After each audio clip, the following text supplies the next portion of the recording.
এই কারণে দ হসন্ত। আর এই যে অন্তস্থ জ, এভাবে চিন্তা করেন তো, শুধু অন্তস্থ জ শব্দের প্রথমে লেখা যায়? তাহলে কি করতে হবে? পূর্ণরূপ লিখতে হবে। এই কারণে আমরা অন্তস্থ জয়ের পূর্ণরূপ লিখবো, এদিকে অন্তস্থ জ। আর এই যে দটা পরিবর্তন হবে না, এই তৃতীয়টা পরিবর্তন হয়ে প্রথম হবে। আর দ হসন্ত পরিবর্তন হবে ত হসন্ত।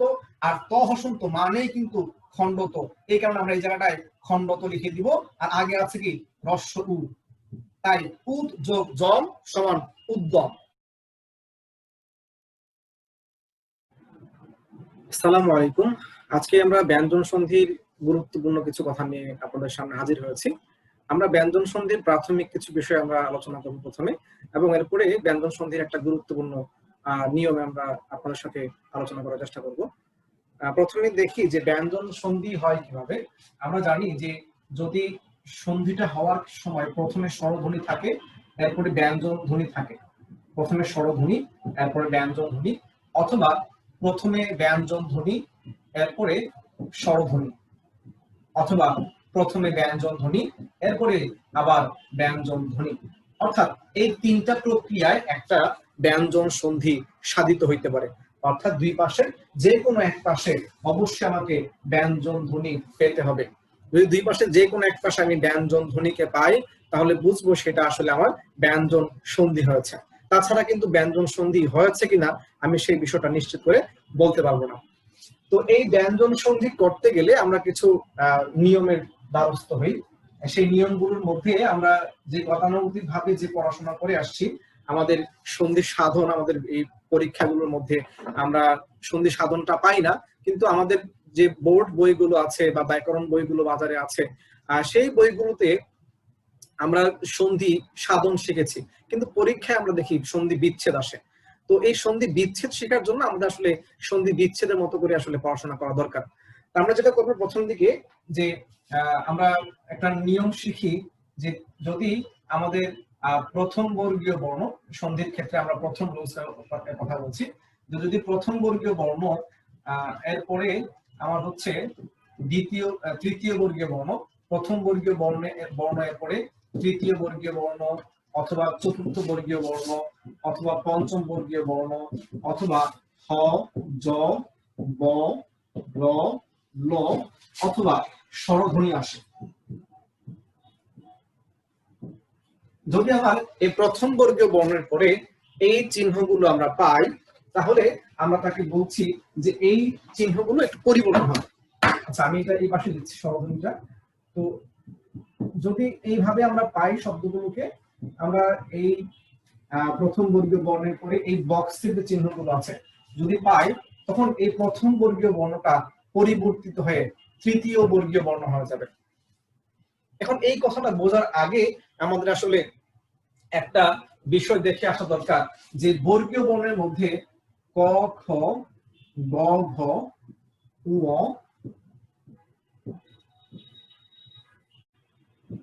প, ফ, ব, ভ, ম,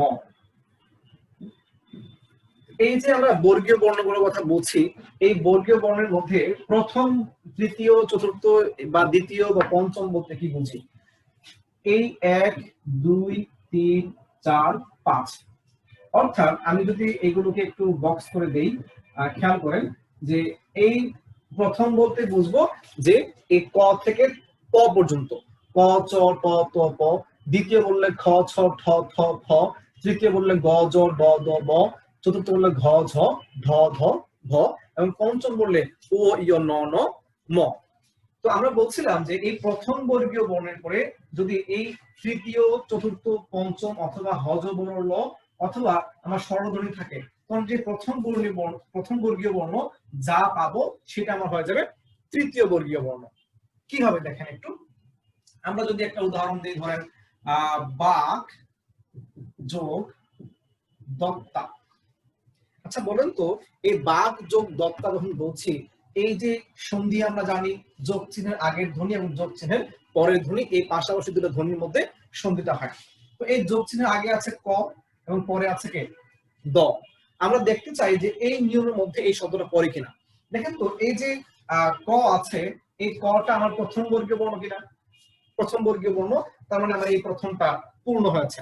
আমার এই রোসের প্রথম অংশটা পূর্ণ হয়েছে। দ্বিতীয়তে বলছি আমরা যে দ্বিতীয়টা হবে আমার দ্বিতীয় দ আছে, এই দটা এই বক্সের কোনো চিহ্নের মধ্যে পড়ে কিনা। কিন্তু দেখেন তো এই দটা আমার কোন জায়গায় আছে, তৃতীয় বর্গীয় বর্ণের মধ্যে আছে, তার মানে এটা হচ্ছে আমার তৃতীয় বর্গীয় বর্ণ। এই প্রথম বর্গীয় বর্ণের পরে তৃতীয় বর্গীয় বর্ণ আসছে, তার মানে এই প্রথম বর্গীয় বর্ণ প্রথমে যে ছিল সেই প্রথম বর্গীয় বর্ণটা পরিবর্তিত হয়ে তৃতীয় বর্গীয় বর্ণ হওয়া যাবে। দেখেন একটু এই কয়ের তৃতীয় বর্গীয় বর্ণ কি, গ, তাহলে এই কটা হয়ে যাবে গ। আর বাকি যা ছিল, আগে ছিল ব আকার, আর পরে এদিকে কি ছিল দ ত ত আকার। তাহলে বাক যোগ দত্তা সমান বাগদত্তা। ঠিক তেমনি আরো কিছু উদাহরণ আমরা দেখি। ধরেন এই যে বাক যোগ দান, আবার ধরেন যদি বলি আপনার ষড়যন্ত্র, যদি বলি ষড়যন্ত্র, শর্ট যোগ যন্ত্র। এখানে একটা বিষয় মনে রাখতে হবে, আমরা যে এই ড লিখছি এবং ঢ লিখছি, এই ডটা আমরা লিখছি এবং ঢটাও লিখছি, এই ড ঢ এটা আমরা একটু ভালো করে মনে রাখবো যে ড এর জায়গায় ড বিন্দু হইতে পারে এবং ঢ এর জায়গায় ঝ বিন্দু হইতে পারে, ড এর জায়গায় ড বিন্দু হইতে পারে এবং ঢ এর জায়গায় ধ বিন্দু হইতে পারে। এটা আমরা দেখবো এই ব্যঞ্জন সন্ধির মধ্যে এই নিয়মটা প্রযোজ্য হয়। আচ্ছা, এবার আমরা এই শব্দগুলোকে হচ্ছে সন্ধি সাধন করতে চাই। ধরুন আমাদের বাগ দান দেওয়া আছে। আচ্ছা, এটার আগে আমরা আরো একটা উদাহরণ দেখে আসি। আমরা এই জায়গায় একটু খেয়াল করতে চাই, এই জায়গাটায় যদি আমার এই পরের অংশটায় এই ব্যঞ্জন বর্ণ না থেকে যদি আমার এই জায়গাটায় স্বরধ্বনি থাকে, তখন কিন্তু এই স্বরধ্বনিটা আগের যে ব্যঞ্জন থাকবে তার সাথে মিশে যাবে। মিশে গিয়ে যদি সেই স্বরের কার থাকে তাহলে কার হবে, আর যদি কার না থাকে তাহলে সেটা কার হবে না, সেটা ওই ব্যঞ্জনের সাথে মিশে যাবে। কেমন, ধরেন আমরা যদি শব্দ লিখি একটা বাক যোগ ইস, দেখেন এই ক এটা হচ্ছে প্রথম বর্গীয় বর্ণ, এরপরে কি আছে দীর্ঘ ই আছে, তাহলে প্রথম বর্গীয় বর্ণের পরে দীর্ঘ ই মানে স্বরধ্বনি, তাহলে বক্সের চিহ্ন আমি পেয়েছি। তাহলে এটা কি হবে, এই প্রথম বর্গীয় বর্ণটা হয়ে যাবে তৃতীয় বর্গীয় বর্ণ। তাহলে কয়ের তৃতীয়কে আমরা দেখে আসছি, কয়ের তৃতীয় হচ্ছে গ, তাহলে এই কটা হয়ে যাবে গ। আর এই যে দীর্ঘ ই ছিল সেই দীর্ঘ ইটা হয়ে যাবে আমার কার। তাহলে কি হলো শব্দটা, আগে ব আকার পরে তালব বস, তাহলে বাক যোগ ইস সমান বাগিস। এবার দেখেন আমরা বলছিলাম যে এই যদি এই স্বরধ্বনিটা কার না থাকে তাহলে সেই স্বরধ্বনি ব্যঞ্জনের সাথে মিশে যাবে। যেমন ধরেন বলছি সু যোগ অন্ত, দেখেন তো এই পটা আমার প্রথম বর্গীয় বর্ণ কিনা, প্রথম বর্গীয় বর্ণ।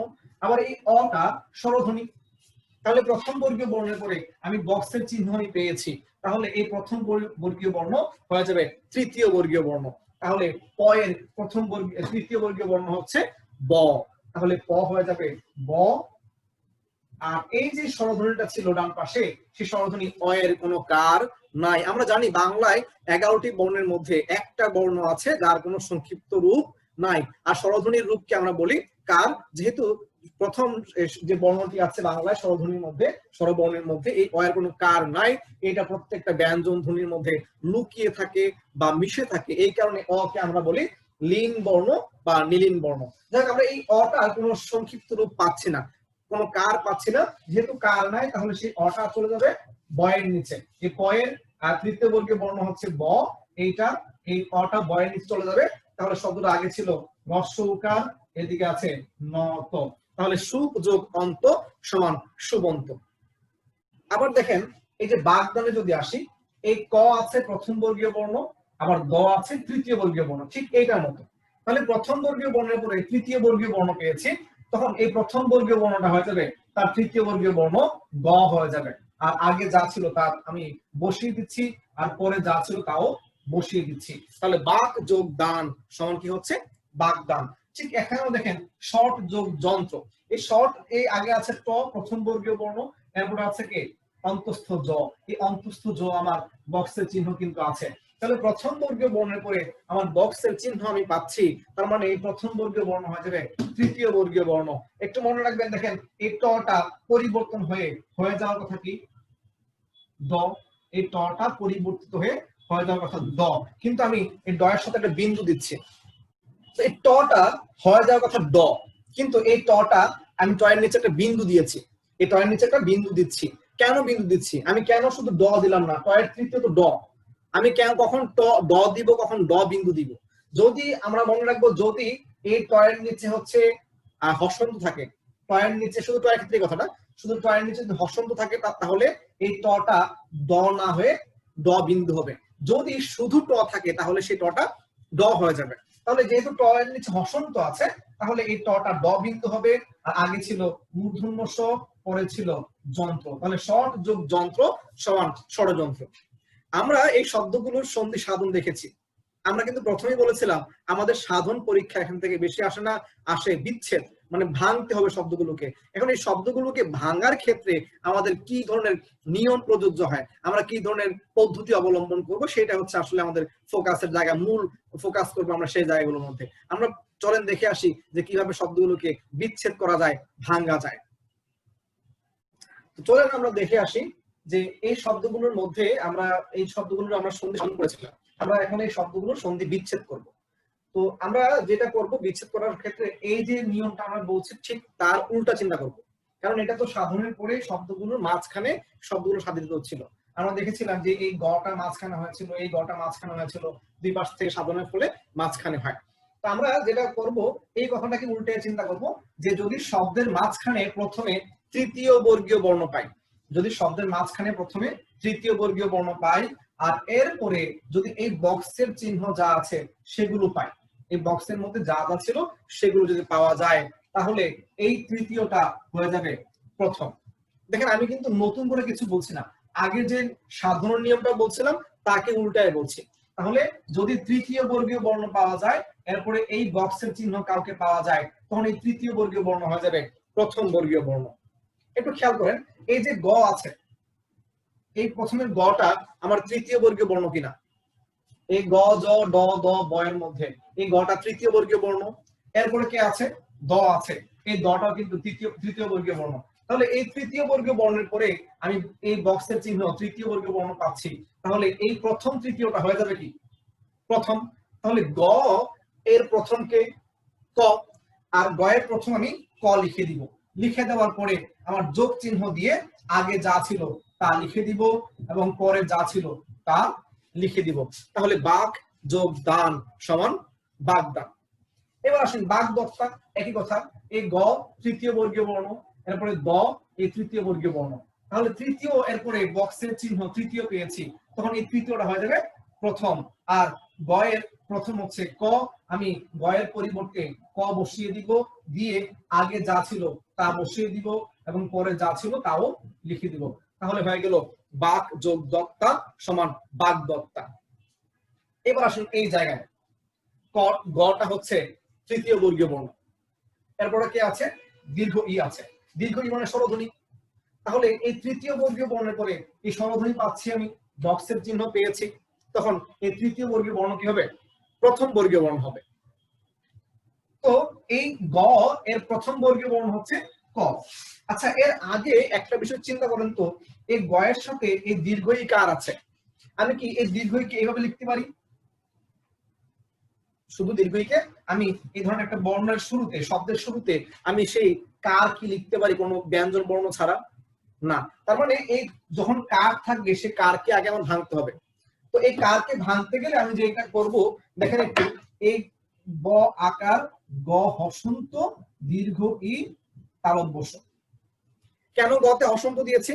কারণ এই গ থেকে দীর্ঘ যে স্বরধ্বনিটা ছিল তাকে আমি বিচ্ছেদ করেছি। আর যেই ব্যঞ্জন থেকে আমি কোনো স্বরধ্বনিকে বা ব্যঞ্জন ধ্বনিকে আমি আলাদা করব, সেই ব্যঞ্জনের নিচে হসন্ত দিব। যার কাছ থেকে কোনো স্বর বা ব্যঞ্জনকে আলাদা করব, সেই ব্যঞ্জনের নিচে আমি হসন্ত চিহ্ন দিব। তাহলে যেহেতু এই গ থেকে আমি এই স্বরধ্বনিকে আলাদা করেছি, এই কারণে গ এর নিচে হসন্ত দিয়েছি। এইবার আমার যে রোজটা ছিল সেই রোজটা আমি অ্যাপ্লাই করি, দেখেন। তাহলে এই গ এর প্রথমকে ক, তাহলে গ এর প্রথমে ক দিচ্ছি, দেওয়ার পরে আগে আছে ব আকার, এদিকে ছিল দীর্ঘ ই আর তালব্য স। একটু খেয়াল করেন তো, এই গ এর নিচে যে হসন্ত ছিল, সেই হসন্ত কি আমি বাদ দেওয়ার সুযোগ আছে আমার? অবশ্যই না। তাহলে আমি কি করব, এখানে একটা হসন্ত বসিয়ে দিব। তাহলে মনে রাখতে হবে যদি যুক্ত বর্ণ হয় সেটা স্বরধ্বনির সাথে যুক্ত থাকুক অথবা ব্যঞ্জন ধ্বনির সাথে যুক্ত থাকুক। যদি স্বরের সাথে যুক্ত অবস্থায় বানান হয় আর ব্যঞ্জনের সাথে যুক্ত অবস্থায় যুক্ত বর্ণ হয়, তাহলে সেই ক্ষেত্রে আমার এই প্রথম যে তৃতীয় বর্গীয় বর্ণ পাবো তাকে চেঞ্জ করে যে প্রথম বর্গীয় বর্ণ করব, বা আমরা এইটা করার সময় এই প্রথম বর্গীয় বর্ণের নিচে হসন্ত দিব। যেমন ধরেন এই সুবন্ত ধরেন, সুবন্ত এই ব বললে কে আছে, এই বটা তৃতীয় বর্গীয় বর্ণ, কিন্তু এই বয়ের সাথে একটা অ আছে না, তার মানে এই তৃতীয় বর্গীয় বর্ণের পরে স্বরধ্বনি আছে, তাহলে এটাকে আলাদা করতে পারি। তাহলে আমি আলাদা করে নিলাম দন্ত স হ্রস্ব উকার ব হসন্ত, এরপরে হচ্ছে স্বর অ নয়ত। খেয়াল করেন এই তৃতীয়টাকে আমি কি করবো, প্রথম করব। তাহলে বয়ের প্রথম কে, বয়ের প্রথম হচ্ছে ক, আর বয়ের নিচে হসন্ত ছিল, আমি পয়ের নিচেও হসন্ত দিব। তাহলে এই পাশে কি থাকলো, হ্রস্ব উকার, আর এই পাশে হচ্ছে অন্ত। তাহলে সু যোগ অন্ত সমান সুবন্ত। দেখেন আমি কিন্তু যা সাধন যেভাবে করছিলাম আমার বিচ্ছেদটা ঠিক ওই নিয়মটাই উল্টায় বলছি আমি, আর কিছুই না। ঠিক এই জায়গায় আসেন ষড়যন্ত্র, এই ড বিন্দুর তৃতীয় বর্গীয় বর্ণ, এরপরে অন্তস্থ জ আছে, মানে হজ বর্ণের জ আছে।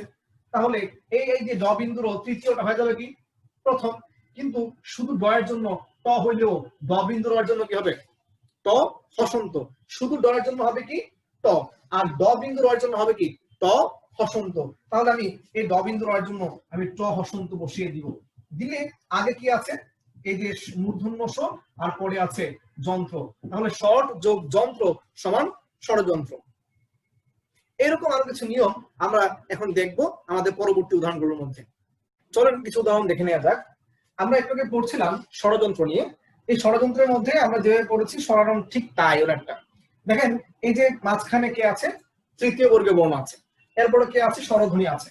আমরা বলেছিলাম যে যদি স্বরধ্বনি কার্ড থাকে সেই কার্ডটা আমরা আলাদা করে দিব, অথবা কোনো স্বরধ্বনি যদি লুপ্ত থাকে, যেমন স্বর অটা লুপ্ত থাকতে পারে, মিশে থাকতে পারে, তাকে আমরা আলাদা করে নিব।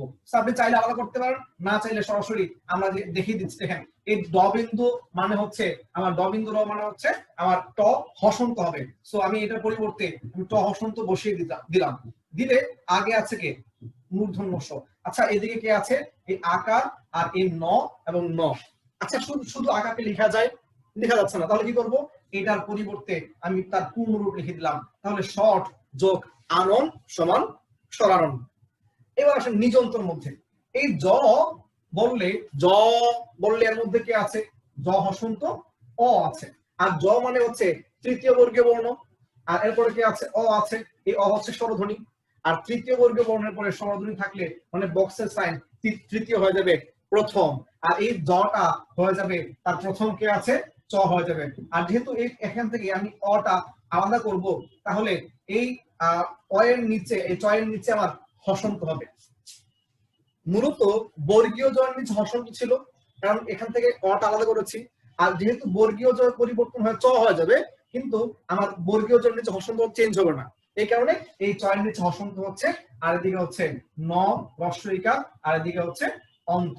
নিজ যোগ অন্ত সমান নিজন্ত।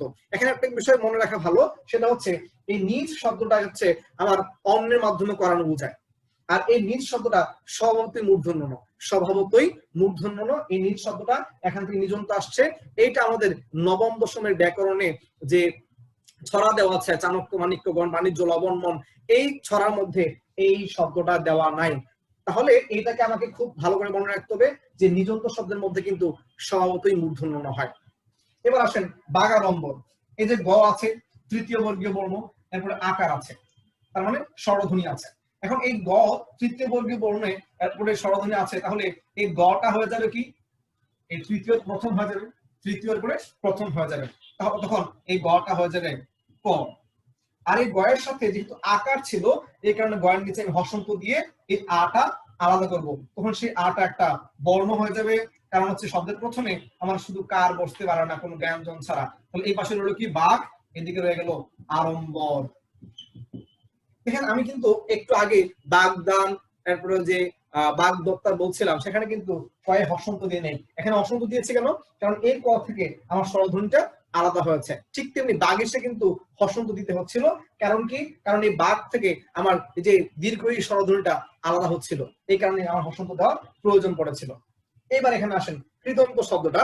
এই কৃদন্ত শব্দের মধ্যে এই দ বললে দ হসন্ত অ আছে। এবার এই দ হসন্ত, এই দ মানে তৃতীয় বর্গীয় বর্ণ, এরপর অ মানে স্বরধ্বনি, তাহলে এই দটা হয়ে যাবে ত। আচ্ছা, দ হসন্ত এর পরিবর্তে হবে কি? ত হসন্ত। আচ্ছা, এই ত হসন্ত মানে কি? এই ত কে ভাঙলে পাই ত হসন্ত অ, তাই তো? ত কে ভাঙলে পাই ত হসন্ত অ, কারণ প্রত্যেকটা ব্যঞ্জনের মধ্যে একটা অ ধ্বনি লুকিয়ে থাকে। তাহলে এই ত হসন্তটা আমার কি ত এর খণ্ডিত রূপ না স্বাধীন রূপ, পূর্ণ রূপ?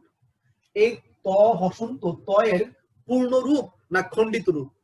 খণ্ডিত রূপ। আর খণ্ডিত হইলে আমরা এই ত হসন্তকে পূর্ণত বলবো না খণ্ডত বলবো?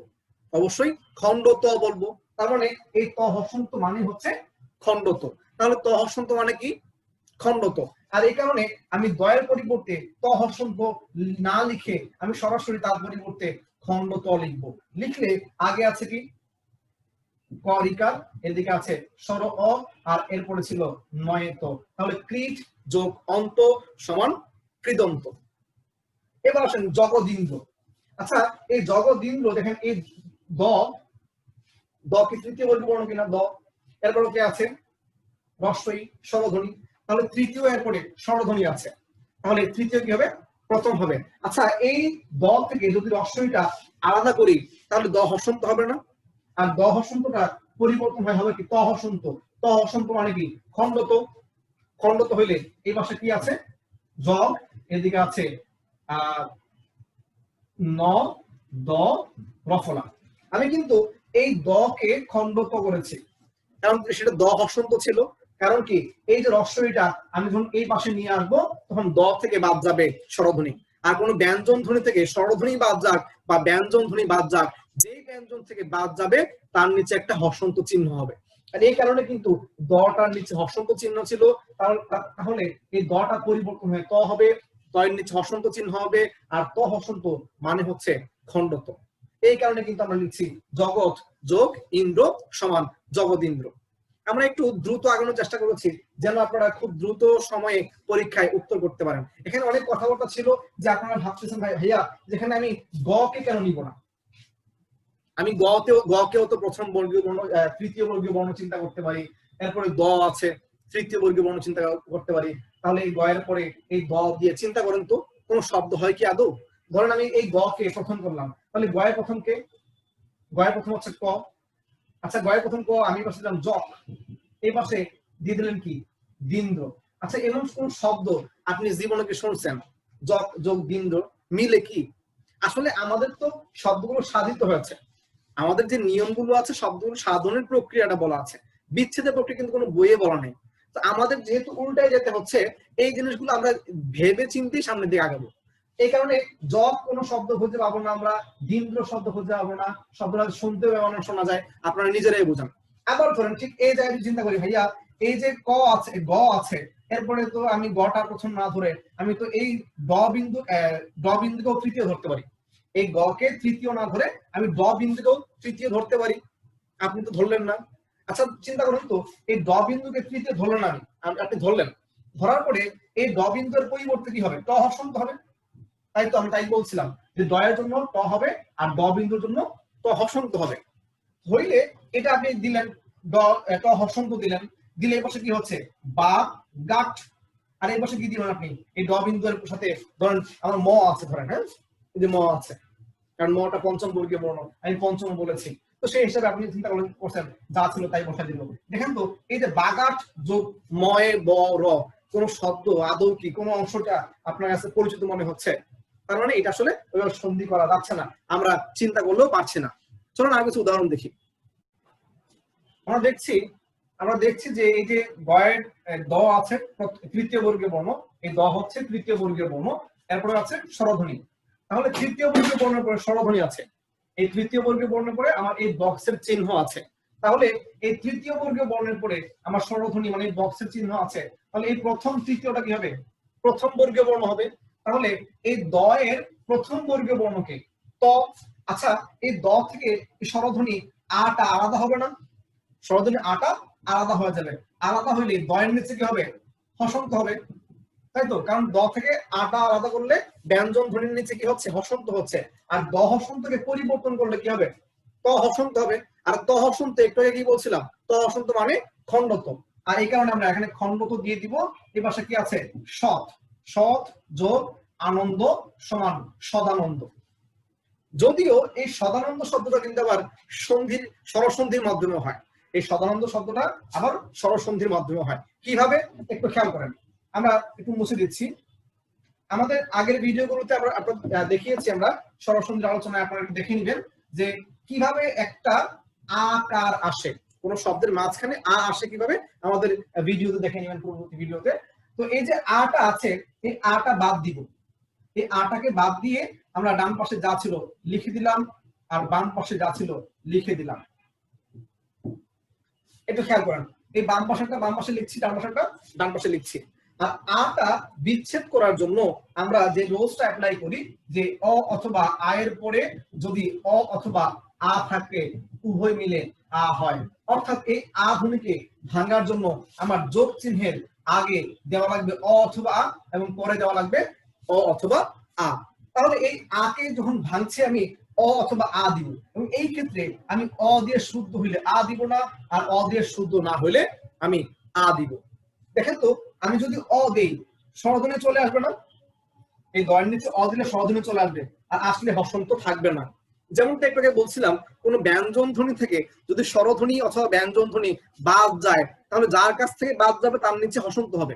কিন্তু যদি হসন্ত যুক্ত ব্যঞ্জন ধ্বনির মধ্যে, উল্টাটা বলছি আমরা, দেখেন, যদি হসন্ত যুক্ত ব্যঞ্জনের মধ্যে স্বরধ্বনি আসে অথবা ব্যঞ্জন ধ্বনি আসে, যেই আসুক, এই হসন্ত যুক্ত ব্যঞ্জনের মধ্যে এই স্বর অথবা ব্যঞ্জন আসলে সে হসন্ত আর থাকে না। তো যেহেতু এই অটা চলে আসছে, হসন্ত থাকতো না। কিন্তু শুধু সদ এমন কোন শব্দকে আপনারা শুনেছেন?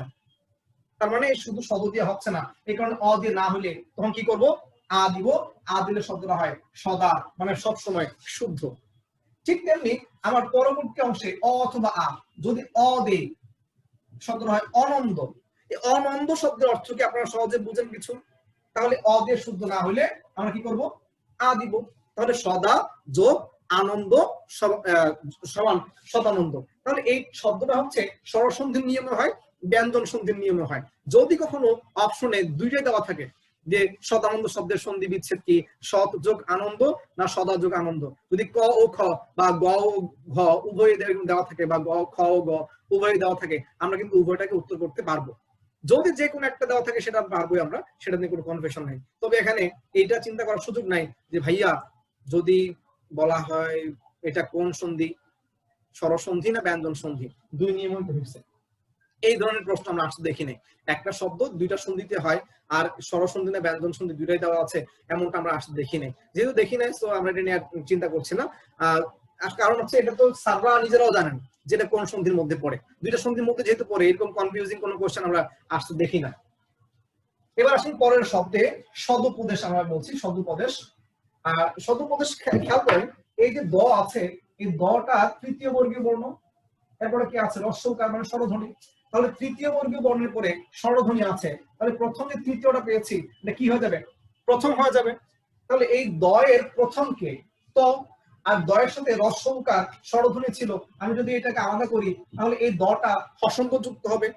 হইলে এই দয়ের পরিবর্তে যে তটা হবে সেটাও তো হসন্ত যুক্ত হবে। আর ত হসন্ত মানে কি? খণ্ডত। আমরা ত হসন্ত মানে খণ্ডত জেনে আসছে একটু আগে। তাহলে এই পাশে কি হবে? সৎ, আর এই পাশে কি হচ্ছে? উপদেশ। তাহলে সৎ যোগ উপদেশ সমান সদুপদেশ। এবার আসেন এই জায়গাটায়, এই দ আছে তৃতীয় বর্গীয় বর্ণ, এরপরে জ আছে আমার এই হজ বর্ণ জ। এটা মনে রাখবেন, এই যে এই জ থেকে কিন্তু জফলা হয়। তার মানে জফলা যেই কথা, অন্তস্থ জ কিন্তু একই কথা, বর্গীয় জ কিন্তু না, অন্তস্থ জ। তাহলে এই যে আমরা জ পাচ্ছি, হজ বর্ণ জ পাচ্ছি, তাহলে তৃতীয় বর্গীয় বর্ণের পরে বক্সের চিহ্ন পাচ্ছি। আর এই কারণে তৃতীয়টা হয়ে যাবে কি? প্রথম। এই দয়ের প্রথম হবে ক। আমরা দেখি এটা ভাঙার সময় দেখেন তো যুক্ত অবস্থায় আছে না? এই জফলা যত ফলা আছে, ফলা যুক্ত হইলে আমরা কি বলি? কি বলি? যুক্ত অবস্থায় আছে। এই কারণে দ হসন্ত। আর এই যে অন্তস্থ জ, এইভাবে চিন্তা করেন তো, শুধু অন্তস্থ জ শব্দের প্রথমে লেখা যায়, তাহলে কি করতে হবে? পূর্ণরূপ লিখতে হবে। এই কারণে আমরা অন্তস্থ জয়ের পূর্ণরূপ লিখবো, এদিকে অন্তস্থ জ, আর এই যে দটা পরিবর্তন হবে না, এই তৃতীয়টা পরিবর্তন হয়ে প্রথম হবে, আর দ হসন্ত পরিবর্তন হবে ত হসন্ত, আর ত হসন্ত মানেই কিন্তু খণ্ডত।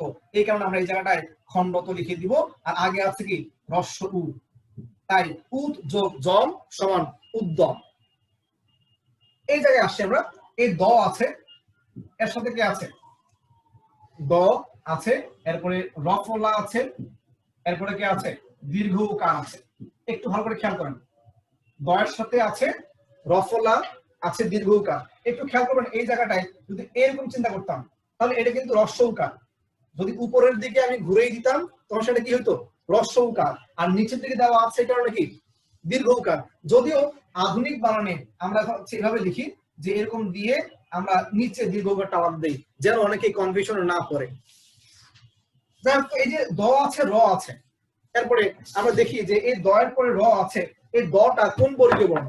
এই দটা হচ্ছে তৃতীয় বর্গীয় বর্ণ। এরপর রটা আমার হজ বড় ল, হজ বড় ল, এই যে র আছে কিনা? হজ বড় র আছে। এই কারণে দয়ের পরে যেহেতু র আছে, আর প্রথম দটা হয়ে যাবে কি? এই যে দটা তৃতীয় বর্গীয় বর্ণ হয়ে যাবে প্রথম বর্গীয় বর্ণ। দেখেন তো যুক্ত অবস্থা আছে না, এই দ হসন্ত যুক্ত অবস্থায় আছে, তাহলে হয়ে যাবে কি? পরিবর্তন হয়ে যাবে ত হসন্ত। আর ত হসন্ত মানেই কি আমরা জানি? খণ্ডত। এই কারণে আমরা এই পাশে লিখে দিচ্ছি, এই খণ্ডত হয়ে গেল ত। আর এই যে এই পাশে ছিল আমার রয়ের সাথে দীর্ঘকার, এই রয়ের সাথে দীর্ঘকার থেকে যাবে, থেকে গেলে এটা এমন হয়ে যাবে তৎ যোগ রূপ সমান তদ্রূপ, তৎ যোগ রূপ সমান তদ্রূপ। এবার আসুন উদ্বন্ধনে। এই যে দটা তৃতীয় বর্গীয় বর্ণ, এরপরে কি আছে? ব আছে, এই বটাও কিন্তু তৃতীয় বর্গীয় বর্ণ।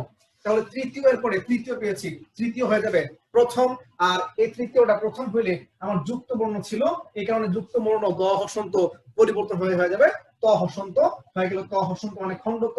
এই পাশে রয়ে গেল হ্রস্ব উ, এই পাশে আছে ব, আর ন ধ দন্ত ন। তাহলে উদ যোগ বন্ধন সমান উদ্বন্ধন। এরপর আসি উদ্যোগে বা উদ্যোগে। এটা দুইটা উচ্চারণের শুদ্ধ, উদ্যোগ অথবা উদ্যোগ যেটাই বলি আমরা। এই দেখেন এই দ আছে, এরপরে জফলা আছে, তাহলে দ মানে তৃতীয় বর্গীয় বর্ণ, আর জফলা মানে হচ্ছে হজ বর্ণের জ, এটা হচ্ছে আমার বক্সের চিহ্নের মধ্যে আছে। থাকলে আমার এই যে দটা হয়ে যাবে প্রথম, আর এই দর সাথে জফলা মানে কি আমরা করে দেখিয়েছিলাম, দর সাথে জফলা মানে এই দটা হসন্ত হবে, মানে দটা যুক্ত অবস্থায় আছে। আর এই দটা যুক্ত অবস্থা মানে এই দটা পরিবর্তন হয় ত হবে, আর ত হসন্ত হয়ে যাবে, তখন ত হসন্ত মানে খণ্ডত। আমরা লিখে দিলাম খণ্ডত। এই হচ্ছে হ্রস্ব উ আর খণ্ডত। ঝামেলা হচ্ছে ভাইয়া এরপরে তো বাকি রয়ে গেল ওকার, এরপরে জফলা, এরপরে গ, তাই না? ওকার জফলা গ। কিন্তু ভাইয়া দেখেন তো এই জফলা কি এইভাবে লেখা যায়? স্বরধ্বনির মাঝখানে যখন লেখা যায়, জফলা লিখতে হলে অবশ্যই আমার ব্যঞ্জন ধ্বনি প্রয়োজন। কিন্তু যেহেতু এখানে স্বরধ্বনি আছে, লেখা যাচ্ছে না, আমি এখানে এই জফলাটার পূর্ণ রূপ লিখবো। তাহলে শব্দটা কি হবে? উদ, উদ যোগ যোগ সমান উদ্যোগ বা উদ্যোগ। আশা করছি আপনারা এই যে নিয়মটা, ব্যঞ্জন সন্ধির এই নিয়মটা বেশি বেশি ভাষায় চর্চা করলে ব্যঞ্জন সন্ধির এই নিয়মে যতগুলো শব্দ আছে আপনারা সহজে বুঝতে পারবেন। আমরা পরবর্তী ভিডিওতে আপনাদের ব্যঞ্জন সন্ধির আরো খুব গুরুত্বপূর্ণ কিছু বিষয় নিয়ে আলোচনা করব। সেই পর্যন্ত ভালো থাকবেন, সুস্থ থাকবেন। আল্লাহ হাফেজ। আসসালামু আলাইকুম ওয়া রাহমাতুল্লাহি তাআলা ওয়া বারাকাতুহু।